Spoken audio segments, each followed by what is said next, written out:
అగ్రరాజ్యం అమెరికాను China check పెట్టేందుకు కొత్త ప్లాన్ ముందుకు వేస్తోంది.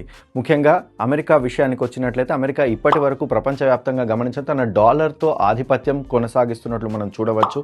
ముఖ్యంగా డాలర్కు సంబంధించినంత వరకు ప్రపంచ వాణిజ్యాన్ని ఎక్కువగా డాలర్ మారకం అనేది శాసిస్తోంది. అయితే దీన్ని తగ్గించేందుకు డీడాలరైజేషన్ను ముందుకు తీసుకెళ్లేందుకు చైనా ఒక కొత్త వ్యూహంతో ముందుకు వచ్చినట్లు మనం చూడవచ్చు. ముఖ్యంగా చైనా గమనించినట్లయితే ఈ మధ్యకాలంలో గడిచిన కొన్ని సంవత్సరాలుగా మనం గమనించినట్లయితే విపరీతంగా బంగారాన్ని కొనుగోలు చేస్తున్నట్లయితే గమనించవచ్చు. చైనా విపరీతంగా గడిచిన 5 సంవత్సరాలుగా గమనించినట్లయితే రికార్డు స్థాయిలో బంగారాన్ని ఎక్వైర్ చేస్తున్నట్లయితే మనం ఇక్కడ చూడవచ్చు. ప్రస్తుతం ఉన్నటువంటి గణాంకాల ప్రకారం ఈ సంవత్సరం అయితే గమనించినట్లయితే ఈ సంవత్సరం మే నెలలోనే చైనా దాదాపు లండన్కి సంబంధించిన ఓటీసీ నుంచి దాదాపు 40 టన్నులకు పైగా బంగారాన్ని కొనుగోలు చేసినట్లయితే ప్రకటించినట్టు మనం చూడవచ్చు. అయితే ఇక్కడ చైనీస్ సెంట్రల్ బ్యాంక్ మాత్రం కేవలం ఆ నెలలో అంటే ఈ సంవత్సరం మే నెలలో కేవలం 10 టన్నుల బంగారం మాత్రమే కొనుగోలు చేశామనైతే చెప్పింది. అయితే దాదాపు 40 టన్నుల వరకు ఏదైతే కొనుగోలు చేసిందో దాన్ని డిస్క్లోజ్ అయితే చేయలేదు. అలాగే జూన్ నెలకు వచ్చినట్లయితే దాదాపు ఆ నెలలో కూడా దాదాపు 40 టన్నుల బంగారాన్ని కొనుగోలు చేసినట్లు వచ్చినప్పటికీ కూడా ఆ లెక్కలను కూడా చైనా డిస్క్లోజ్ చేయలేదు. అంటే దాదాపు 80 టన్నులకు పైగా బంగారం నిల్వలను అయితే కొనుగోలు చేసింది చైనా. ఈ లెక్కల వేటిని కూడా చైనీస్ సెంట్రల్ బ్యాంక్ మాత్రం తాము కేవలం ఒక 8 టన్నులు మాత్రమే కొనుగోలు చేశామని అయితే ప్రకటించింది.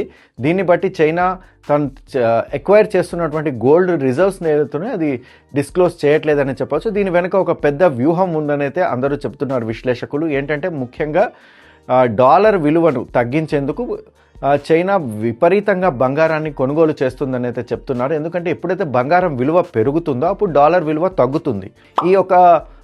ఎందుకంటే బంగారం విలువ పెరుగుతున్నప్పుడు ఇన్వెస్టర్స్ తమ పెట్టుబడులను గోల్డ్ వైపు తీసుకెళ్లే అవకాశం ఉంటుంది. దీనికి తోడు ప్రపంచవ్యాప్తంగా గమనించినట్లయితే అటు యుద్ధాలు కావచ్చు, అటు అమెరికా అలాగే ఇరాన్ మధ్య జరుగుతున్నటువంటి వార్ కావచ్చు, అలాగే ఈక్విటీ మార్కెట్స్లో వస్తున్నటువంటి నష్టాలు కావచ్చు, దీంతోపాటు రష్యా ఉక్రెయిన్ మధ్య జరుగుతున్నటువంటి యుద్ధాలు కావచ్చు, వీటన్నిటి కారణంగా కూడా అటు ప్రపంచ మార్కెట్లు కూడా ఎక్కువగా అటు ఊగిసలాడుతున్న నేపథ్యంలో దీంతో ఇన్వెస్టర్స్ కూడా అటు గోల్డ్ వైపు చూస్తున్నారు. ఈ మధ్యకాలంలో మనం గమనించినట్లయితే గడిచిన సంవత్సర కాలంలో బంగారం ధర దాదాపు 70% వరకు పెరిగింది. ఇక దీనికి తోడు సెంట్రల్ బ్యాంక్స్ కూడా పెద్ద ఎత్తున బంగారాన్ని కొనుగోలు చేస్తున్నాయి. వీటిలో చైనీస్ సెంట్రల్ బ్యాంక్ మాత్రం విపరీతంగా బంగారాన్ని కొనుగోలు ఎక్వైర్ చేస్తున్నట్లయితే ఇక్కడ మనం గమనించవచ్చు. ముఖ్యంగా గమనించినట్లయితే చైనా ఇప్పటికే దాదాపు 2000 టన్నులకు పైగా బంగారాన్ని కొనుగోలు చేశామని అక్కడి సెంట్రల్ బ్యాంక్ అయితే ప్రకటిస్తున్నప్పటికీ అంతకన్నా ఎక్కువే బంగారాన్ని కొనుగోలు చేసిందని అయితే ఇప్పటి వరకు లెక్కల్లోకి రానటువంటి గణాంకాల ద్వారా మనం ఇక్కడ చూడవచ్చు.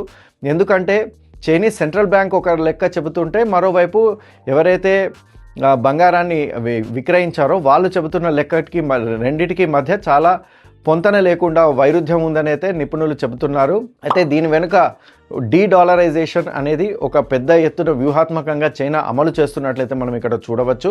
అటు డాలర్ విలువ పడుతున్న నేపథ్యంలో అటు బంగారం ధర కూడా పెరుగుతోంది.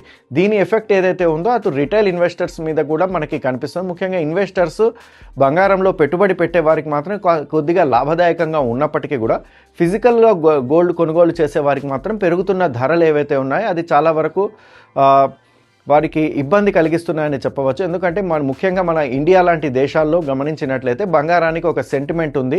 పెద్ద ఎత్తున బంగారు ఆభరణాలను మనం కొనుగోలు చేస్తూ ఉంటాము. అయితే ఫిజికల్ గోల్డ్ రేట్స్ పెరగడం ఇక్కడ మనం గమనించవచ్చు.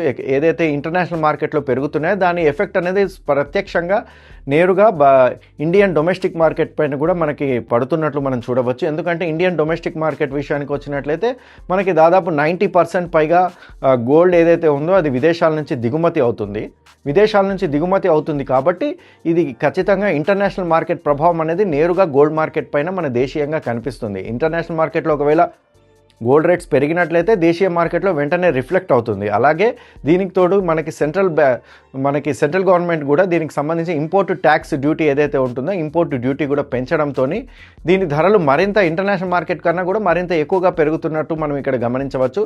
మొత్తానికైతే ఈ యొక్క డీడాలరైజేషన్ డ్రామా ఏదైతే జరుగుతుందో ఈ పోటీ ఏదైతే ఉందో అగ్రరాజ్యాల మధ్య పోటీ ఇది బంగారం ధరల పెరుగుదలకైతే దారితీసిందని అయితే చెప్పవచ్చు.